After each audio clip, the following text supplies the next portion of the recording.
This is coming up to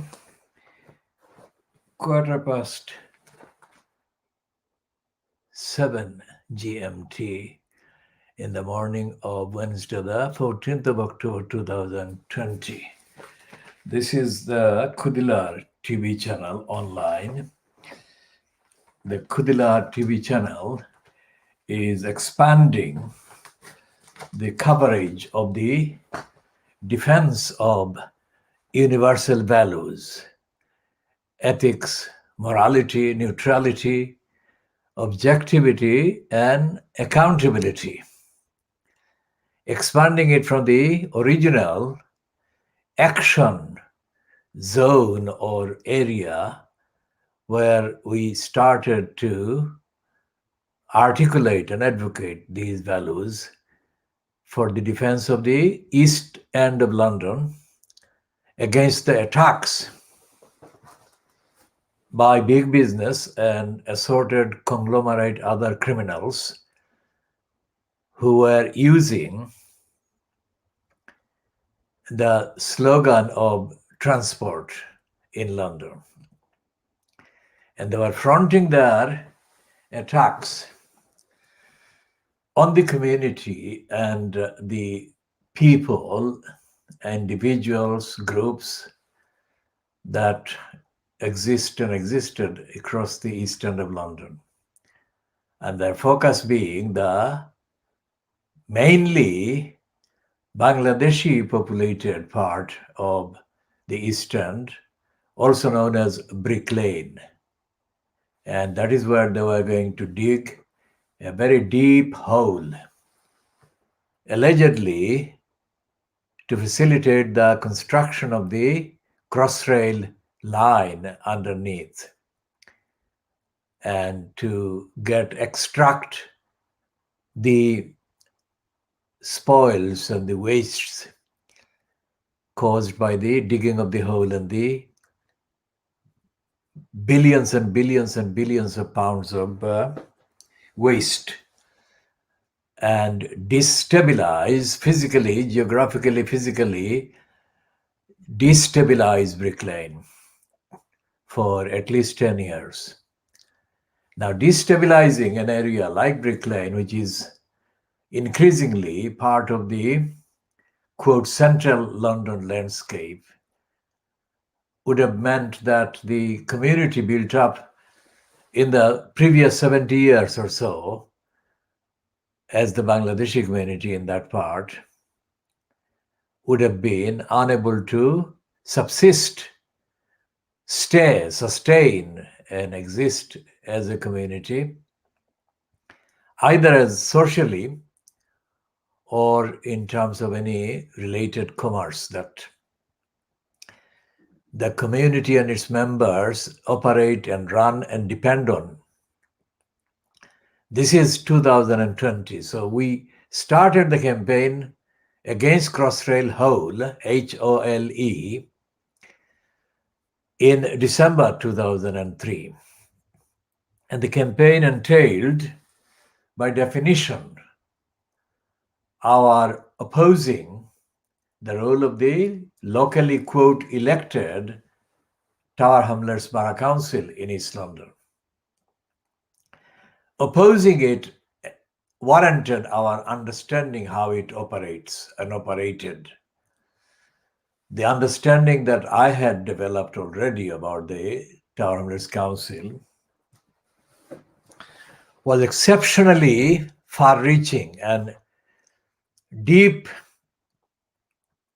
and wide-ranging because of my involvement in defense of the community against the local versions of the local boroughs, which included the former smaller borough of Stepney. Now, Stepney and two others, Bethnal Green and Poplar, became included to constitute what is now known as the London Borough of Tower Hamlets Council. That has been the case since April 1965. But my active involvement in defending the community against the behavior of the Stepney Borough Council dates back at least 3 years before the amalgamation of these three smaller boroughs as part of the similar merging of smaller boroughs across London, where 32 boroughs were created in April 1965. Now, from 65 to 75 is 10 years, 85 is 20 years, 95 is 30 years, and then 2003. So that's 38 years. So I had engagements with the Borough Council for 38 years solid before the need arose in early 2000s to behave in a way that identified the various parts of the corrupt Tower Hamlets Council, which was being used as the main tool to destroy, destabilize, and disperse the community from Brick Lane area. Now, we defeated that after solid 8 years of work. That particular hole was defeated, and the Crossrail construction work that began in 2010 and afterwards left that particular plot and plan alone, and it didn't pursue it, it abandoned it. And in order to abandon that one, they had to create a wholly different plan across London, all of London, because the plan, the diagrams, the planning, the whole kind of engineering details that had been kind of started at the beginning of the project by including Brick Lane Hole as the target of the whole had to be abandoned and changed. That meant that their consultants, engineers, and other work that had been done with the plan of a hole in Brick Lane had to be replaced by a new plan that left Brick Lane alone and out of the plan. In that way, Brick Lane had not been kind of left out because the land under the ground, underground kind of tunnel that actually has been created has, of course, passed across the surface that includes Brick Lane, but it's not the surface that they would have kind of covered or affected had we not stopped them doing the whole. And the estimated cost that has been given to us by various sources to the Crossrail plotters has been exceeded £1 billion. That is to say, our campaign cost them £1 billion. In other words, they made it necessary to waste public money to the point of, or at least in excess of £1 billion, because of their stupid, prejudiced, ignorant, and idiotic plan to begin with. We had to study both Tower Hamlets Council and how it operates. And as I said, I knew the council upside down and inside out. And it is not a pleasant experience to encounter so much corruption in a so-called democratic council. Now, the other things that we had to study as a campaign were the engineering. We had to be the masters of all their knowledge. And we had to know more than they did on every aspect, on every detail. So the engineers, the civil engineers, the others that were the economic planners, the business plotters, the entirety of the sections of MPs that were used to promote the bill through the bill through the House of Commons and House of Lords, so-called the House of Peers.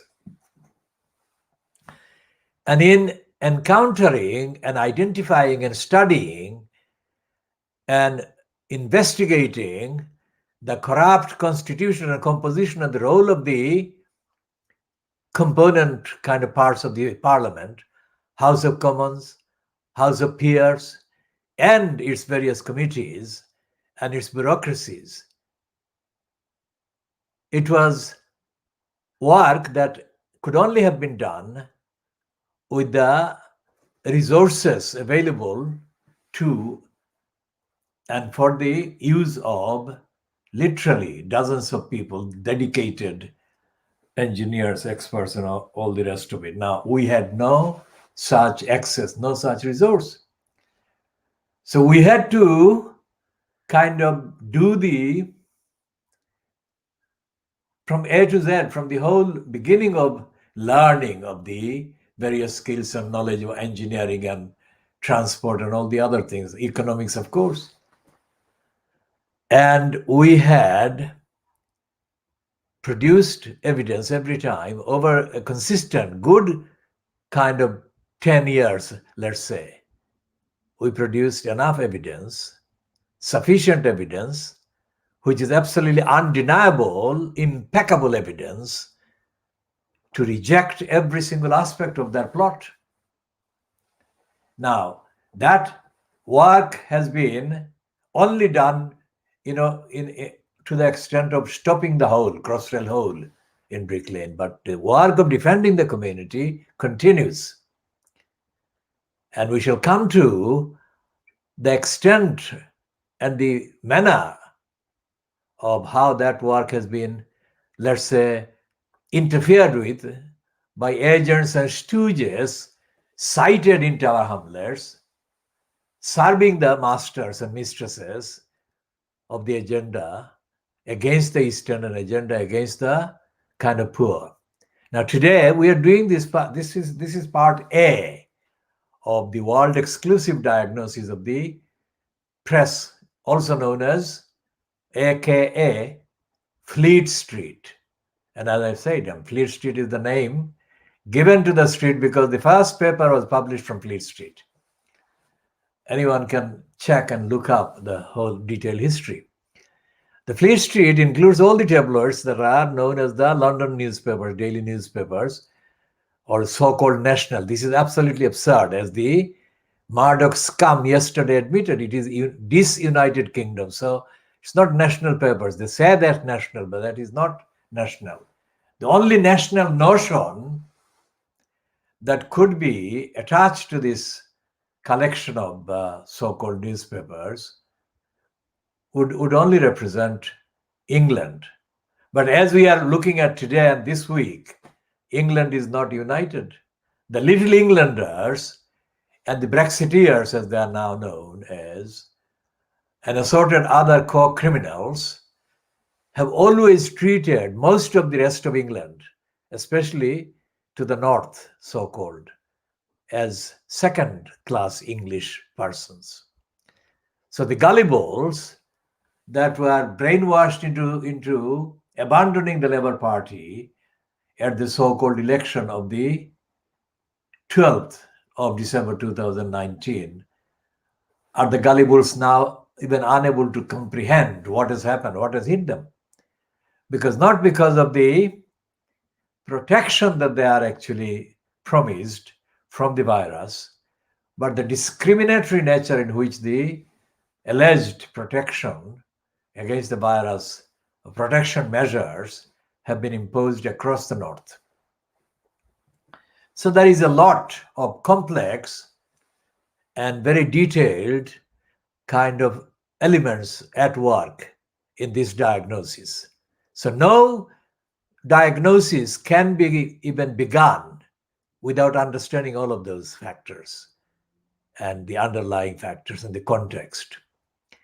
So what we are doing is providing a unique service which is priceless, because there is no such commentary available anywhere, either on the so-called satellite or the so-called kind of terrestrial mainstream so-called outlets in the UK, or as far as we are concerned at this stage, as far as we are aware at this stage, anywhere else on any kind of platform.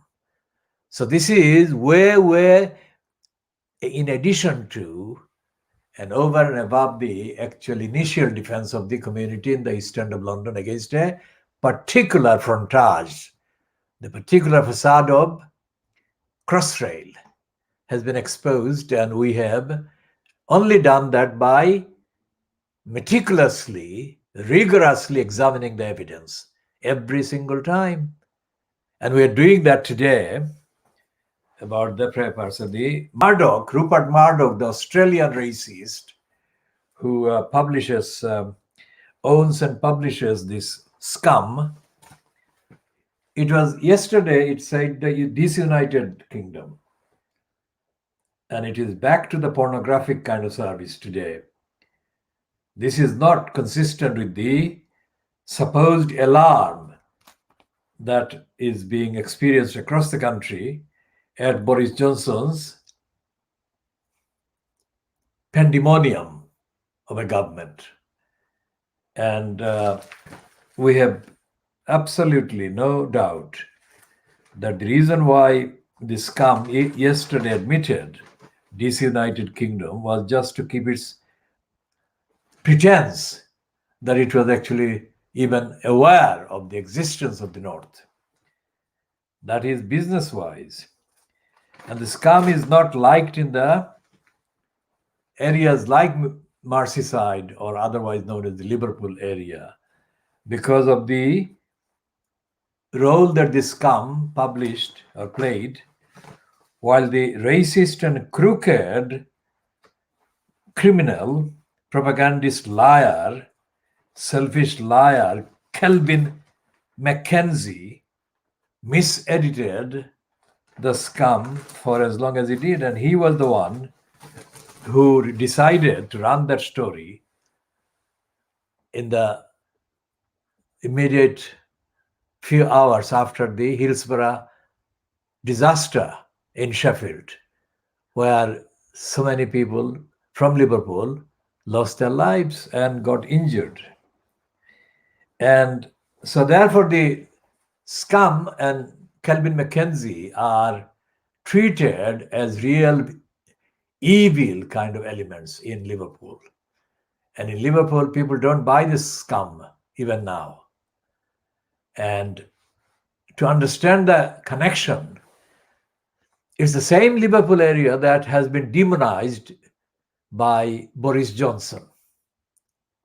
And when Boris Johnson did that, the people of Liverpool reacted very strongly and correctly.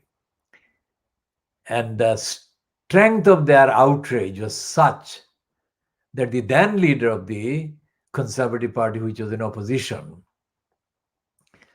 Michael Howard, immediately compelled Boris Johnson, who was in the so-called shadow cabinet or member of parliament at the time anyway, to go to Liverpool and confess to having been caught at it. And the phrase that Johnson managed to stage to camera was the phrase, completely dishonestly confected, was the phrase he used, "I'm a squashed lemon." And this is just a kind of self-deprecating pretension by the lying class. And that is what the problem with the British media is, because they're still shielding Johnson when he has been responsible for any number of tragedies affecting the families of the people who have been betrayed by the absent service. There is no care or health service that was available to the people that have died. And this outrage about the disunited kingdom is so strong, not because of the kind of bias only, but because of the brazenness of the bias against the North. In the lockdown, it's not being treated by the people in the North as anything to do with the health or the kind of prevention of this spread of the virus. It is being seen by the overwhelming majority of the people across the north of England as a product, direct product of the attitude of contempt by the South and the likes of the Johnson. Now, the South is a complicated thing because in London, the 9 million people in London, most of the people in London are not hostile to the ordinary people in the North. But because London is the capital city, London gets kind of included by default. So this is the point I'm making very clear, that the people, most of the people in the North are deprived of the rights in the way that most people in London, or at least half of the people in London, are deprived of the rights by the same regime, by the same cabal, the same kind of cons, and they are liars. So that all of this is in the background to understand the meaning of the things that we are going to kind of spell out about the role of the Fleet Street Papers. Here is a pandemic that is reported to get worse. And the Times newspaper has got a cartoon by its cartoonist. It's one of the main cartoonists, or the main cartoonist, Peter Brooks, which sums up the actual disarray and incompetence by the Johnson-fronted cabal. And this is the kind of cartoon. Now, in order to get this closer view, that's the cartoon by Peter Brooks. And it has got, at the bottom, one tier, in the middle, the second tier, and the top tier, T-I-E-R, tier of the lockdown. And on top of all of that are an embattled chief scientific or chief medical officer, and whatever his designation, because there are two chiefs in the similar, kind of confusingly similar sounding descriptions. So it is one of those two who has been running doing the running in the last fortnight, and Johnson. And this one, the so-called scientific or medical one, has got their right hand kind of scratching or covering Johnson's face, and Johnson has got his arms around the neck of this person. So it is showing that this person is being throttled by Johnson. So it's a physical kind of deadly kind of engagement they have. And it's Peter Brooks, the cartoonist. Brooks, cartoonist, is seen in there. His name should be there. Or is it the light is showing here? So that's the Brooks, Peter Brooks. That is the Brooks. So that is the Brooks. Now, that shows that Johnson and his kind of regime are completely absolute failures, disastrous failures. Every day, there are headlines and kind of generic accounts of the failures. And every day we have been pointing out that they are failing. The Fleet Street Papers are failing to actually describe the A to Z of each failure, each episode, each incident, and each kind of reported tendency, prospect towards things getting better, getting worse. And there is no actual discussion or report about the direct impact, day-to-day impact, kind of micro analysis of the deterioration in the so-called UK economy. And without that micro analysis and micro report, it is not possible for the individual reader of these papers or consumers or people being gullibly influenced by these papers to understand the reality, the day-to-day reality, the actual contact with the reality of the virus and how it is connecting with people's behavior and people's business and people's considerations.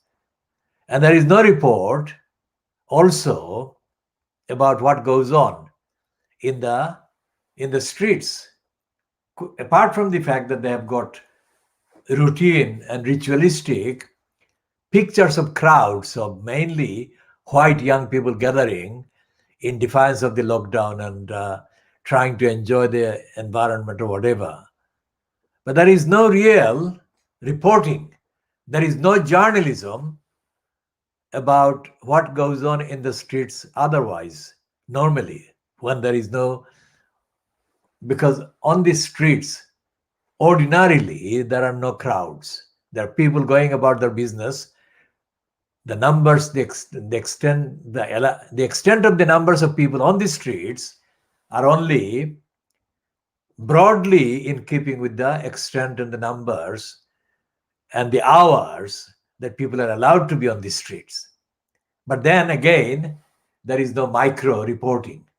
And as there is no micro reporting, there is no real macro reporting in terms of the economy and the functioning of the various kind of providers of service and various businesses, so-called, or shops. The overwhelming number of providers of service and shops are small scale businesses, and there is no account. There is no account that I have seen in these papers in the last months, 8 months, 9 months. There is no report about the effect, the direct effect. So, again, given all these absences of facts and evidence, the newspapers are not carrying news at all. These are slogans. And the slogans get worse in the Times, for example, today, when it gives the completely stupid, ill-informed and ignorant promotion for the elected mayor post. And it has a kind of pun in the headline on the word mayor.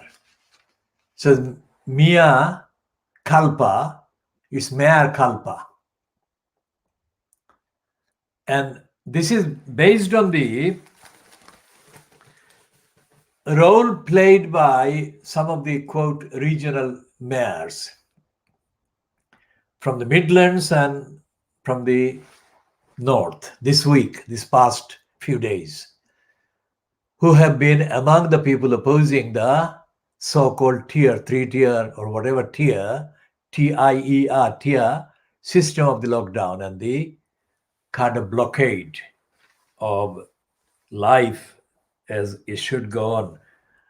And the reason this is absolutely unacceptable behavior by the newspapers is because if the lockdown is as devastating as their slogans say, not the contents of the actual evidence from the ground, except the evidence as it is interpreted, the spin coming from various parts of the North, the press releases or statements to the media or comments on the social kind of media outlets and platforms.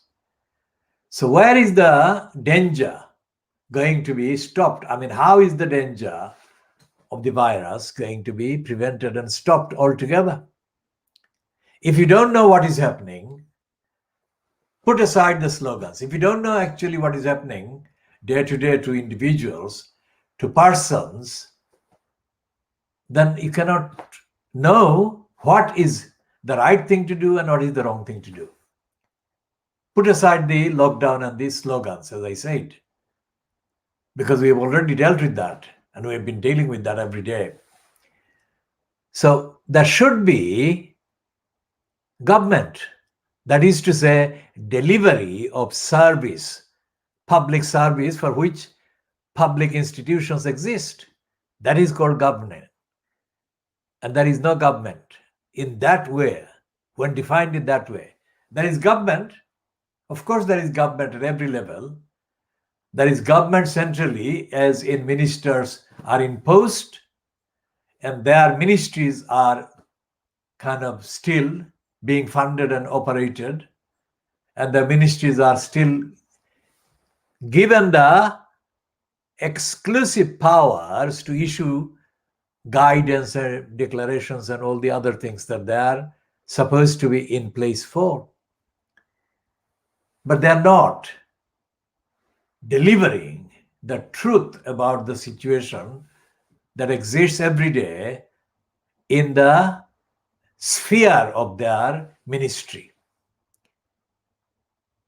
And that can be extrapolated, that is, repeated and applied to others, including the local councils. And before going on to the details of one or two local councils, let's look at the role of the conservative regional mayor, the mayor of the West Midlands, who got elected as a result of a series of demonizing propaganda campaigns aimed at the Labour candidate. The West Midlands mayor in post now has, up till this week, up to yesterday, enjoyed the kind of description that he was supporting Boris Johnson's cabal. But he has been forced to break rank from Boris Johnson. And he is now reportedly, more or less, expressing criticism of the Boris Johnson measures that are similar to the criticism coming from the rest of the north, to the north of Birmingham, West Midlands. So the Times is actually, when it says mea culpa, it is actually doing a pun based on that role the regional mayors are allegedly playing, at least this week. They may change next week. It is based on political opportunism and career. Even the regional mayors across the north are not motivated by ethics and morality. This is a topical kind of opportunistic bandwagon they're all jumping on. And it is being fueled by the propaganda coming from inside the Labour Party. Because after the 12th of December 2019 disaster in terms of the Labour supporting areas voting for the Brexiteering Conservatives, the Labour Party has been completely without any reason whatsoever that it could actually put before the electors in support of the claim that voting for the Tories was the wrong thing. Until now, this is the time. So the Brexiteering kind of season has truly ended in terms of it having any appeal whatsoever with the electors, with the ordinary people. It didn't have any much appeal, but the propaganda by Facebook and others and the lies. But now the Brexiteering dysfunctionality and lying and corruption have been exposed to be mainly detrimental to the cause of the communities in this country. So Brexit has been replaced in a way that it cannot be reinstated in comparison with the disaster that Boris Johnson's cabal is exposed as being over its failure to serve the communities with proper health and proper care and proper support over the virus. And talking about the macroeconomics and microeconomics, most of the money that Rishi Sunak, who must be identified as a member of the hedge fund criminality and criminal brigade, he has been exposed as benefiting big business even under the so-called Farlow scheme. The scheme supposedly to make up to the affected businesses for the losses that they have been forced to incur due to the lockdown caused by the virus. So the majority of the money that has been, let's say, borrowed under de facto martial law and emergency kind of circumstances by Rishi Sunak, the UK finance minister, who is still answerable to Boris Johnson, who is the fronter of the cabal, and he is in that post because he is a stooge of Boris Johnson's. The only time there may be signs of him breaking away or breaking free from the stoogery is very temporary. It comes sometimes, but it falls back into the same position again shortly after. So Rishi Sunak has not served the cause of the smaller kind of businesses. The smaller businesses are the put together are the majority of the providers of service to most of the people in this country. And so therefore, although in the kind of last few months, since Sunak first announced the borrowing of billions of pounds, coming to the 2 trillion mark public debt that has ever been reached in this country, when he was first kind of reportedly taking measures that only a left-wing Labour or socialist chancellor or economics minister, finance minister would take, he kind of his kind of stock, political stock, was promoted way above Johnson's. But now it seems that with the revelation of the various kind of losses being incurred by the small businesses and other parts in the communities affected, Sunak may be caught at it, if you like, because the evidence is emerging now that billions and billions and billions of pounds of public money have been pocketed by the big corporations under the cover of the COVID-19 measures, while failing to deliver even a fraction of the service which was used and mentioned and named as the reason for their getting the billions of pounds altogether. And that is the kind of thing that has been, if you like, highlighted in the scandal, serial scandal surrounding Dido Harding. Dido Harding is a serial opportunist conservative careerist dysfunction. And yet she has been serially promoted and elevated, just like Karen Brady.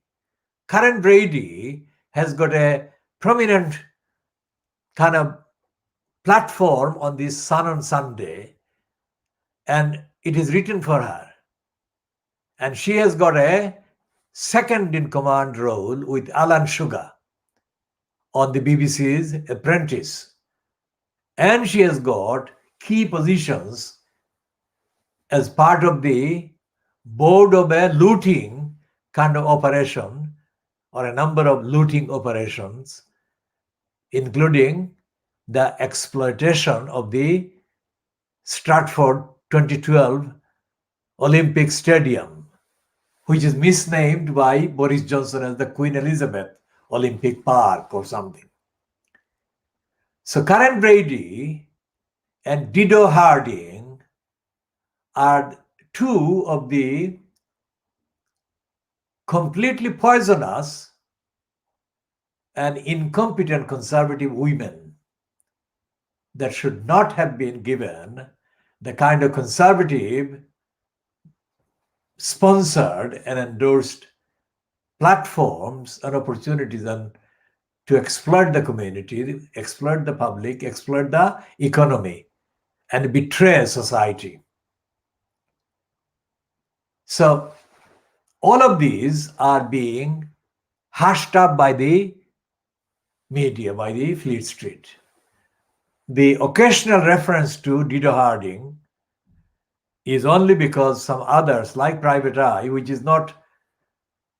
cannot be classified as a conservative agenda carrier, although it is not supporter of the Labour Party or the alternative or the most certainly not of socialist cause, but it has its own niche market, and it has the column called Street of Shame, which has itsy bitsy titsy criticisms about various Fleet Street titles. So they have got a reason to publish bits that the Fleet Street or Street of Shame will not publish. And so therefore they have carried a number of items, including items about Dido Harding. And Dido Harding is, by objective standards, completely unfit to hold the positions that she has been given by Cameron and then kind of reinforced at the expense of the community and the economy and society by Boris Johnson, the worst of which has been so far to date her being given the role of leading the test and trace regime that is supposed to be in place in this country, and nothing has worked. I mean, Dido Harding's incompetence can only be compared with the incompetence of the serial racist and liar Chris Grayling. Chris Grayling never deserved to be Secretary of State at the expense of transport. And yet he was allowed in that position for years. And the reason why he was allowed in that position was that he, with Ian Dracula Duncan Smith, was one of the ultra Brexiteers in the Conservative Party that needed to be kind of paid off, bribed with public money running into billions of pounds of waste. And he is the one that carried on keeping the HS2 going. Even today's Times reports or admits that 800 million pounds over budget has been discovered at HS2. Now, this is nothing, this is peanuts, because HS2 is costing more than 100 billion pounds of public money. Now we shall come to the discussion of micro and macro and the bill for benefit and welfare state in due course, and how the conservative agenda is an agenda that keeps poverty going in this country.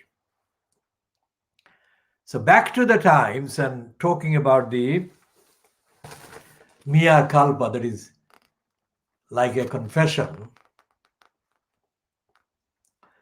by the wrongdoing whoever. This is a promotion. Instead of focusing on the evidence of the failure